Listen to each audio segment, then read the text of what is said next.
guys, welcome to my channel.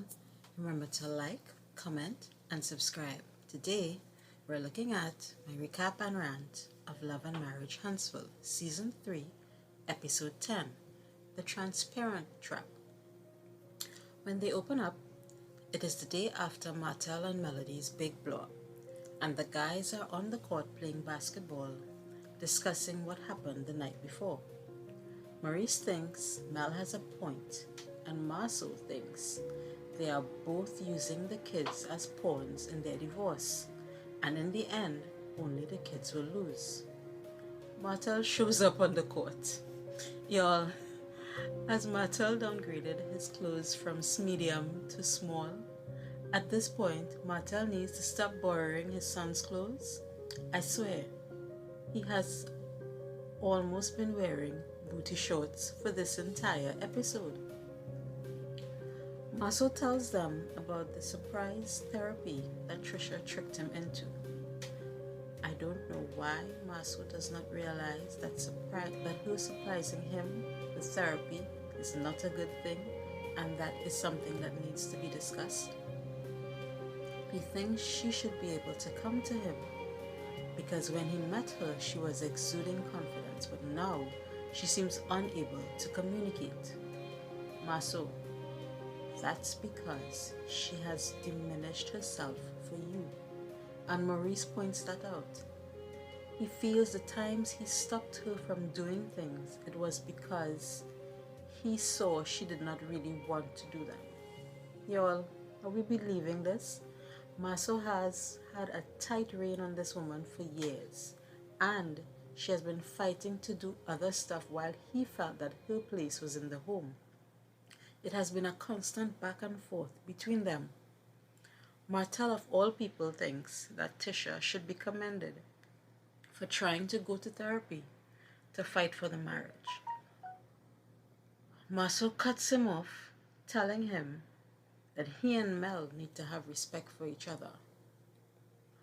Martel thinks that Marceau is the last person to give advice, since he just admitted he is unwilling to take advice from a licensed professional counselor.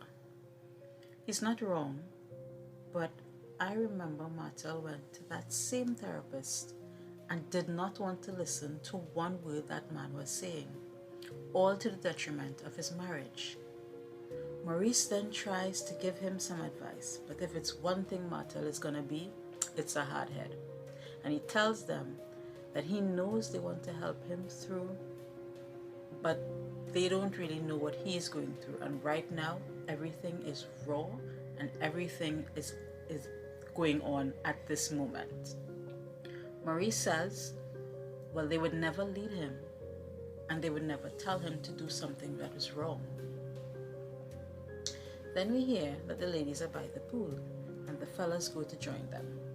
They all start asking about Mel, and Martel, out of the entire group of people, goes to look for her. Can you tell me why these people sat there and let Martel go to look for Mel after that huge blowout they had the night before? I mean, basically, Martel turned into if disaster was a person. So Martel goes in to see Mel, who says she knows he was in her room last night when she was asleep. And Martel says he came in to check on her and to apologize. I know you guys can't see me, but yes, I did air quotes on apologize. Does Martel really want us to believe that he went into Melanie's room at 1:30 in the morning to apologize? Come on, man. They then start discussing what happened the night before, and Mel lets Martel know that she has realized that she has triggers when they are talking, her kids being one of them. Martel seemed to be listening at first, but I think he also has some triggers. At this point, I feel like Mel's voice is a trigger for Martel. So Martel says he does not want to argue with her. And Mel says that's fine, but I'm going to keep talking until I'm done. Martel realizes the conversation is going on with or without him. She brings up him dismissing her singing career and how this is a trigger for her, especially when he calls it BS, even after he congratulated her on the song.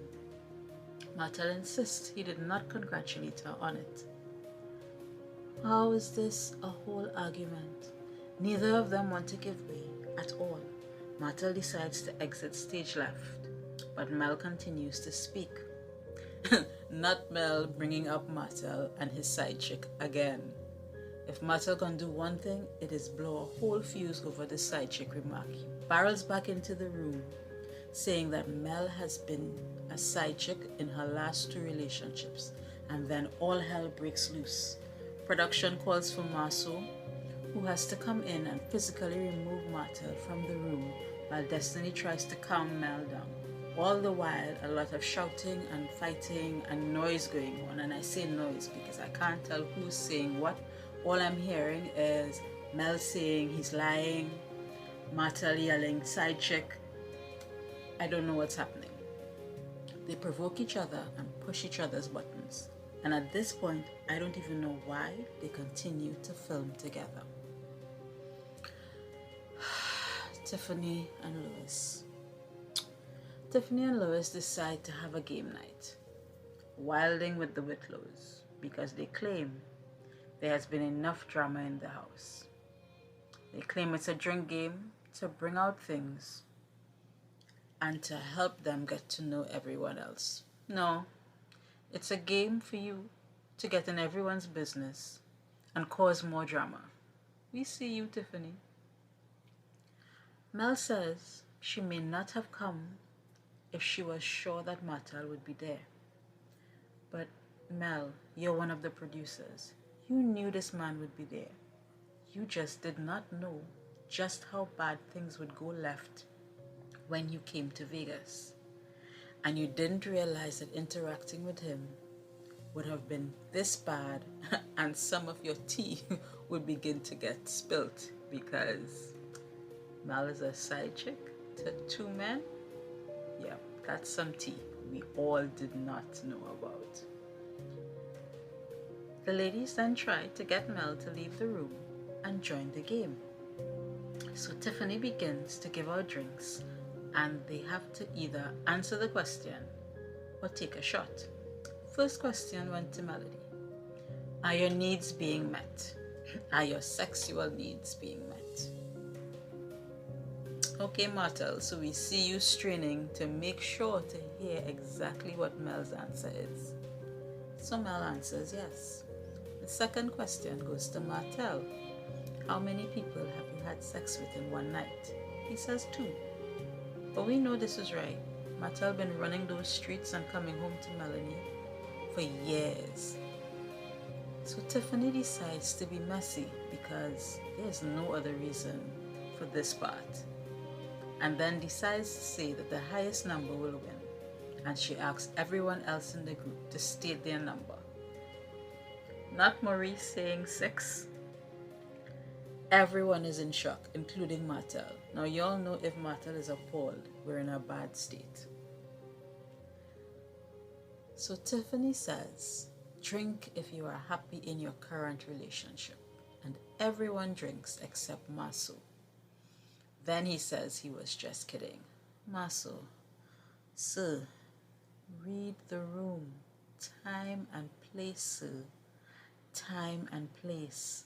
Celebrating your 15th wedding anniversary is not the time to joke about you not being happy in your current relationship. I low-key feel that Marceau is actually feeling these things and trying to pass them off as a joke. The next question is to drink if you have been unfaithful. Of course, Martel drinks and wants everyone to drink as well because he thinks that no one else is being honest when they say that they've been faithful. Yeah, I'm gonna leave that. I'm gonna leave that right there because no, I'm not doing this with Martel. Tisha questions the point of Lewis and Tiffany's game. And the point Tisha is to get in your business. They're trying to find out all of your business.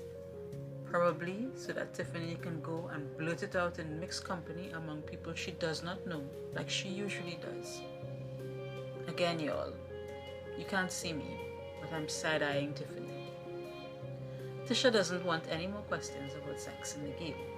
Tiffany says they're celebrating 15 years, so they should be talking about sex. Guys, if you all don't just throw the whole Tiffany away. Girl, we know you're doing this to be messy. Somebody better call Carlos King and tell him not to bring this heifer back for another season.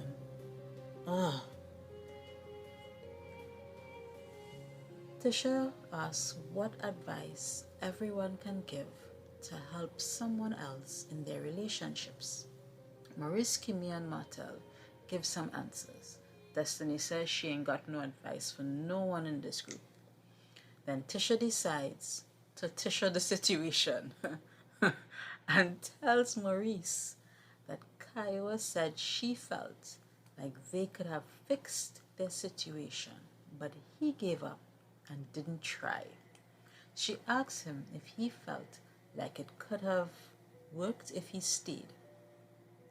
Now I know good and well that Tisha ain't this damn slow to sit in front of Maurice's new wife and ask why he did not stay with his old wife. Kimmy is better than me, because I would have gathered Tisha all the way together for asking that nonsense. When Maurice says he felt like it was time to leave and he did not think that staying would be best for the situation, she continues to ask, but why didn't he try?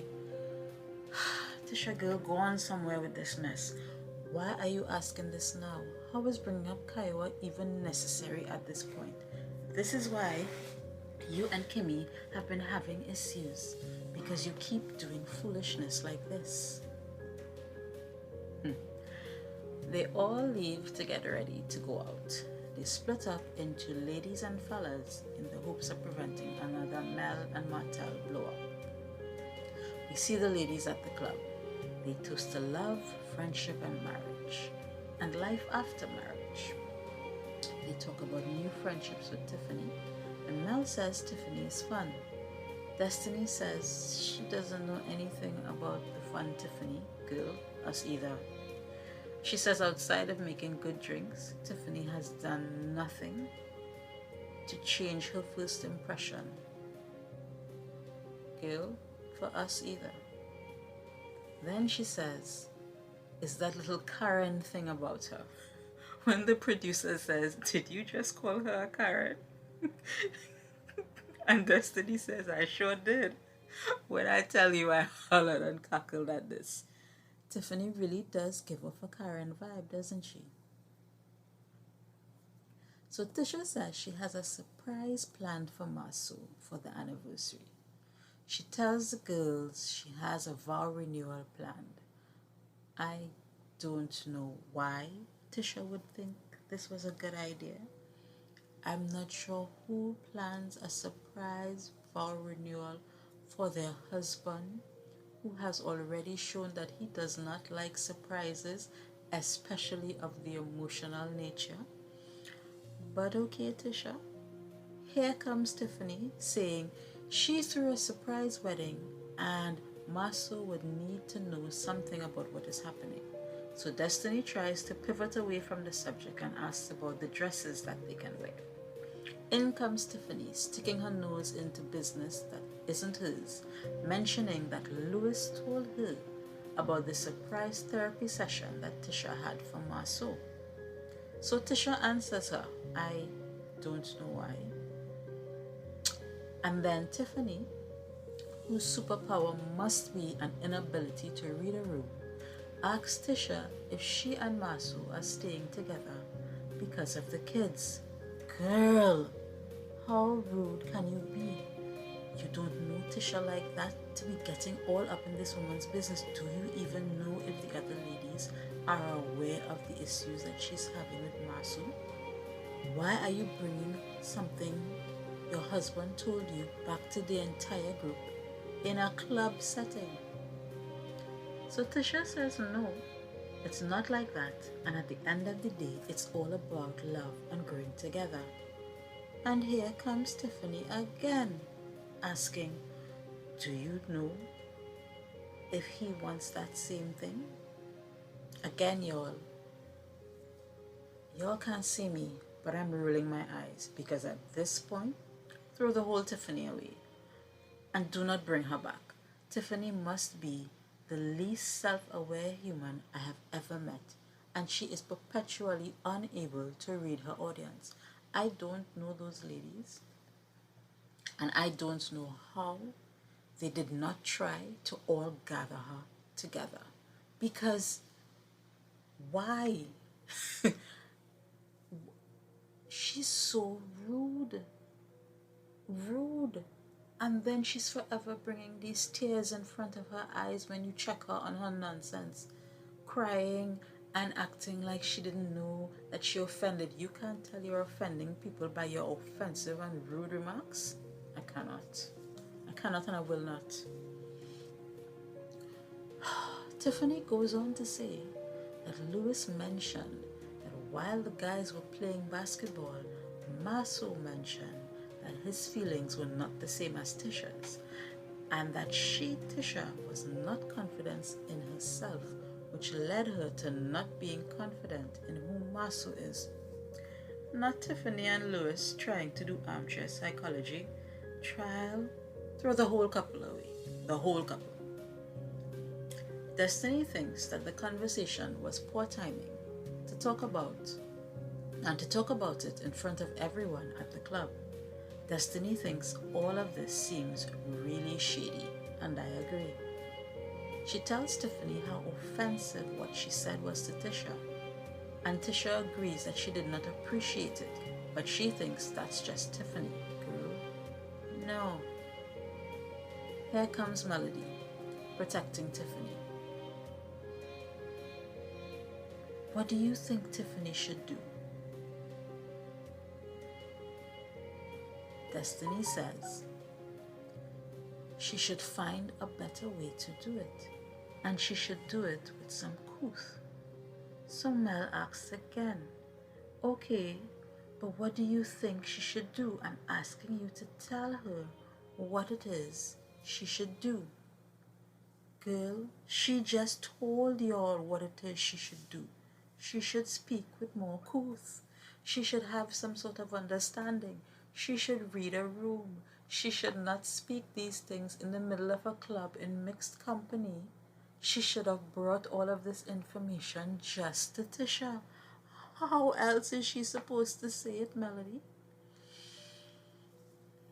Kimmy tries to bring some sense to all of this and explain to Tiffany, who clearly lacks basic understanding, that if the comment was bothersome to Tisha, then she should not be defending the fact that she said it.